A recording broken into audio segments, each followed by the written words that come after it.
हिंदुओं का धर्म ग्रंथ है चार वेद, वेदों का सार है उपनिषद और उपनिषदों का सार है गीता। गीता सभी ग्रंथों का सार यानी निचोड़ है। इसीलिए श्रीमद् भगवद गीता हिंदुओं का सर्वमान्य ग्रंथ है।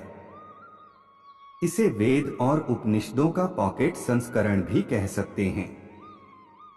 महाभारत के 18 अध्यायों में से एक भीष्म पर्व का हिस्सा है।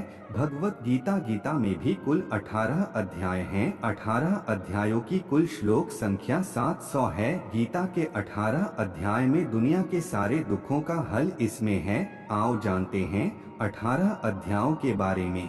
पहला अध्याय अर्जुन विषाद योग नाम से है। इस अध्याय में दोनों सेनाओं के प्रधान शूरवीरों की गणना, सामर्थ्य और शंख ध्वनि का कथन, अर्जुन द्वारा सेना निरीक्षण का प्रसंग और अपने ही बंधु बांधवों को सामने खड़ा देखकर मुंह से व्याप्त हुए अर्जुन के कायरता, स्नेह और शोकयुक्त वचन है। इसमें अर्जुन कहता है कि यदि मैं अपने ही बंधुओं को मारकर विजय भी प्राप्त कर लेता हूँ तो यह मुझे सुख नहीं पश्चाताप ही देगी। दूसरा अध्याय सांख्य योग नाम से है। इसमें श्री कृष्ण कहते हैं कि इस असमय यह बातें करना उचित नहीं, क्योंकि अब तो सामने युद्ध थोप ही दिया गया है। अब यदि तुम नहीं लड़ोगे तो मारे जाओगे। अर्जुन हर तरह से युद्ध को छोड़कर जाने की बात कहता है। तब श्री कृष्ण कहते हैं कि अब युद्ध से विमुख होना नपुंसकता और कायरता है। इसी चर्चा में श्री कृष्ण अर्जुन को आत्मा की अमरता के बारे में बताते हैं और कहते हैं कि आत्मा का कभी वध नहीं किया जा सकता और तू जिनके मारे जाने का शोक करने की बात कर रहा है वह उनका शरीर है, जिसे आज नहीं तो कल मर ही जाना है। इसीलिए जय पराजय, लाभ हानि और सुख दुख को समान समझकर उसके बाद युद्ध के लिए तैयार हो जा। इसी अध्याय में श्री कृष्ण संख्य योग और स्थिर बुद्धि पुरुष के लक्षण का वर्णन करते हैं। तीसरा अध्याय कर्मयोग नाम से है। इसमें ज्ञान योग और कर्मयोग के अनुसार जीवन में अनासक्त भाव से नियत कर्म करने की श्रेष्ठता का निरूपण किया गया है। इसमें कर्मों का गंभीर विवेचन किया गया है। अज्ञानी और ज्ञानवान के लक्षण तथा रागद्वेष से रहित होकर कर्म करने के लिए प्रेरणा की बातें कही गई है। इस अध्याय में ही हिंदू धर्म के कर्म के सिद्धांत का निचोड़ लिखा हुआ है। इससे ही यह प्रकट होता है कि हिंदू धर्म कर्मवादी धर्म है, भाग्यवादी नहीं। श्री कृष्ण कहते हैं कि वास्तव में संपूर्ण कर्म सब प्रकार से प्रकृति के गुणों द्वारा किए जाते हैं, जो कि कार्य और कारण की एक श्रृंखला है। चौथा अध्याय ज्ञान कर्म संन्यास योग नाम से है। इसमें ज्ञान, कर्म और संन्यास योग का वर्णन है। सगुण भगवान का प्रभाव और कर्मयोग का विषय, योगी महात्मा पुरुषों के आचरण और उनकी महिमा, फल सहित पृथक पृथक यज्ञों का कथन और ज्ञान की महिमा का वर्णन किया गया है। पांचवा अध्याय कर्म संन्यास योग नाम से है। इसमें सांख्य योग और कर्मयोग का निर्णय, सांख्य योगी और कर्मयोगी के लक्षण और उनकी महिमा, ज्ञान योग का विषय और भक्ति सहित ध्यान योग का वर्णन किया गया है।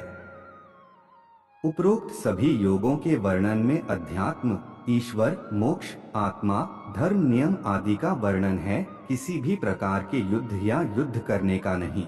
छठा अध्याय आत्मसंयम योग नाम से है।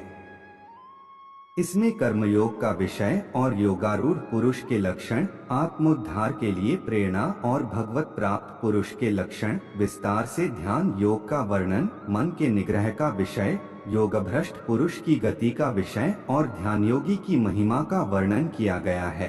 सातवां अध्याय ज्ञान विज्ञान योग नाम से है। इसमें विज्ञान सहित ज्ञान का विषय, संपूर्ण पदार्थों में कारण रूप से ईश्वर की व्यापकता का कथन, आसुरी स्वभाव वालों की निंदा और भगवत भक्तों की प्रशंसा, भगवान के प्रभाव और स्वरूप को न जानने वालों की निंदा और जानने वालों की महिमा का वर्णन किया गया है।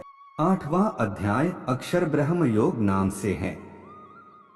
इसमें ब्रह्मा, अध्यात्म और कर्मादि के विषय में अर्जुन के 7 प्रश्न और श्री कृष्ण के द्वारा दिए गए उनके उत्तर है। भक्ति योग का विषय और शुक्ल एवं कृष्ण मार्ग के रहस्य का वर्णन है। 9वां अध्याय राजविद्या राजगुह्य योग नाम से है। इसमें प्रभाव सहित ज्ञान का विषय है।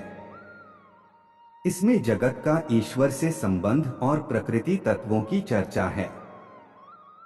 इसमें जगत की उत्पत्ति का विषय, भगवान का तिरस्कार करने वाले आसुरी प्रकृति वालों की निंदा और दैवी प्रकृति वालों के भगवत भजन का प्रकार, सर्वात्म रूप से प्रभाव सहित भगवान के स्वरूप का वर्णन, सकाम और निष्काम उपासना का फल और निष्काम भगवत भक्ति की महिमा का वर्णन है। 10वां अध्याय विभूति योग नाम से है।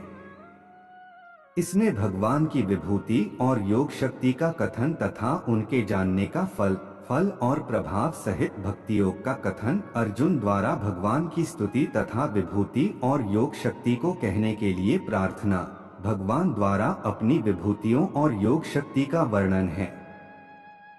विभूति अर्थात सिद्धियां और शक्तियां। 11वां अध्याय विश्वरूप दर्शन योग नाम से है।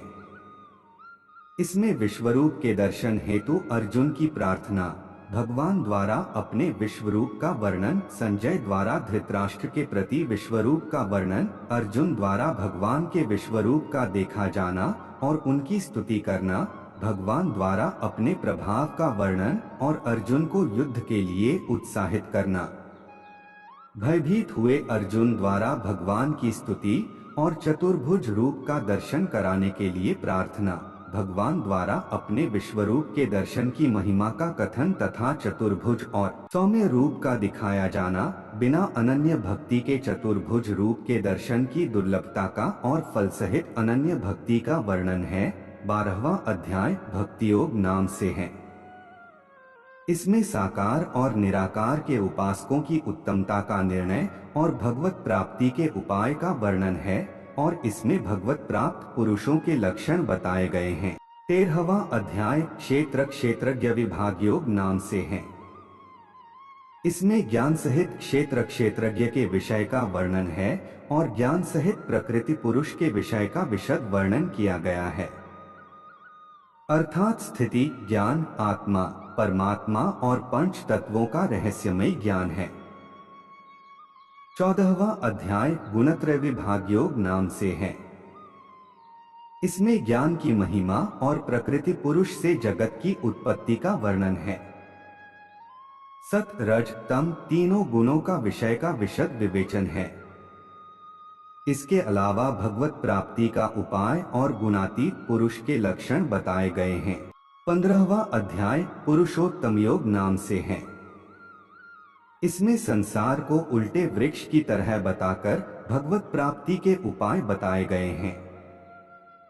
इसमें जीवात्मा के विषय का विशद विवेचन और प्रभाव सहित परमेश्वर के स्वरूप का वर्णन किया गया है और इसमें क्षर, अक्षर, पुरुषोत्तम के विषय के भी विशद वर्णन है।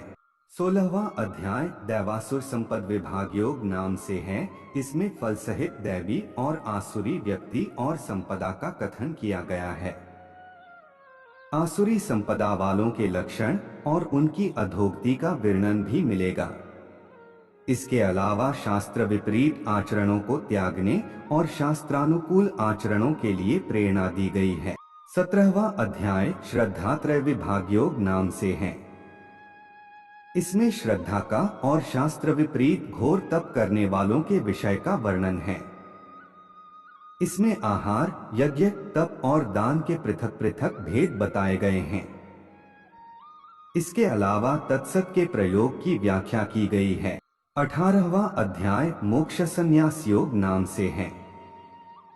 इसमें त्याग का विशद वर्णन, कर्मों के होने में सांख्य सिद्धांत का कथन, तीनों गुणों के अनुसार ज्ञान, कर्म, कर्ता, बुद्धि, धृति और सुख के पृथक पृथक भेद का वर्णन, फल सहित वर्ण धर्म के विषय का वर्णन, ज्ञान निष्ठा का वर्णन, भक्ति सहित कर्मयोग का विवेचन और अंत में श्री गीता जी के महात्म्य का वर्णन है।